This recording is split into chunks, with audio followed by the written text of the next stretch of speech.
निसर्ग हा मानवजातीचा महत्त्वाचा आणि अविभाज्य भाग आहे. मानवी जीवनासाठी हा सर्वात मोठा आशीर्वाद आहे. मानवाने कितीही प्रगती केली तरी निसर्गापुढे त्याचे अस्तित्व शून्य आहे. निसर्ग ही देवाने दिलेली अत्यंत सुंदर अशी देणगी आहे. आज आपण बघणार आहोत असेच एका विलोभनीय निसर्गाचे दर्शन, झेनिथ वॉटरफॉल.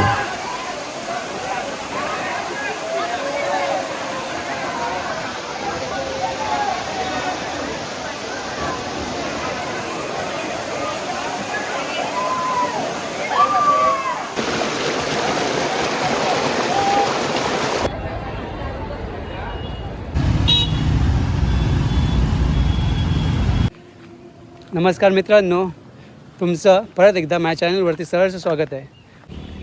मागच्या वेळेस जो पाऊस झाला त्याच्यानंतर पावसाने एकदम दडीच मारली.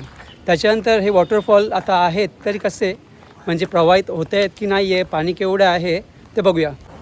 आता मी चाललो आहे झेनिथ वॉटरफॉलला. 4 तारखेला जो पाऊस पडला आणि त्याच्यामध्ये बरेचसे पर्यटक तिथे त्या झेनिथ वॉटरफॉलमध्ये अडकलेले. तर आता आपण बघूया ते तिकडे फोर्स केवढा आहे पाण्याला. चला तर मग झेनिथ वॉटरफॉलला. ऊन तर खूप लागते बाबा,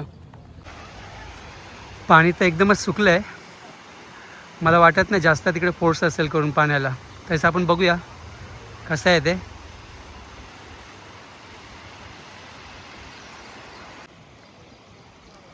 इथून जी बारीकशी धार दिसते ना ती झेनिथ वॉटरफॉल आहे. लांबून तेवढं बारीक दिसते पण जवळून बघूया की नेमका तो आहे तेवढी केवढा प्रभाव त्याचा.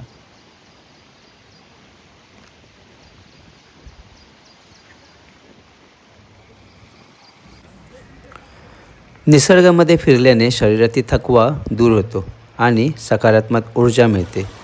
निसर्ग हा आपल्याला प्रेम, सहनशीलता आणि सातत्य शिकवतो. खोपोली रेल्वे स्टेशनपासून हा धबधबा सुमारे 3 ते 4 किलोमीटर अंतरावर असून येथे पोहोचण्यासाठी मुख्य रस्त्यावरून 45 मिनिटाचा निसर्गरम्य ट्रेक करत जावे लागते.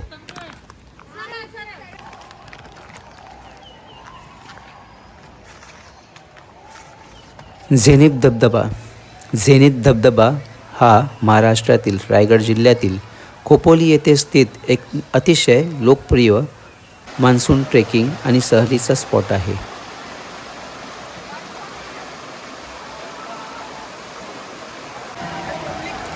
हवेमुळे याचा फ्लो हलतो आहे, म्हणजे पाण्याला जास्त फोर्स नाही आहे.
सर्वांना विनंती आहे की पाण्यात कुठेही अशा उड्या मारू नये. स्वतःची काळजी घ्या आणि दुसऱ्यांची सुद्धा.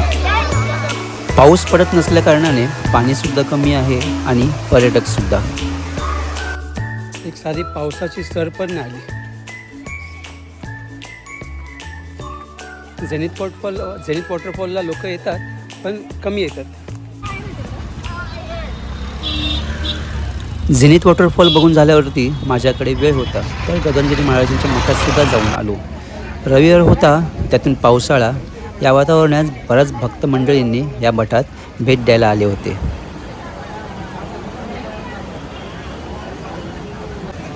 तुम्हाला जर पहिले मठ करायचे असेल आणि नंतर महाप्रसाद घेतल्यानंतर वॉटरफॉलला जायचे असेल तर तसं तुम्ही करू शकता.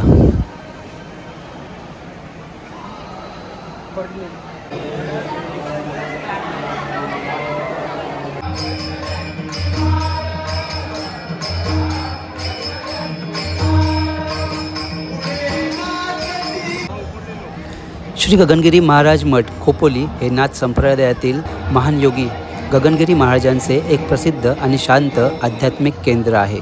पाताळगंगा नदीच्या काठावर वसलेला हा मठ मुंबईपासून सुमारे 2 तासांच्या अंतरावर आहे.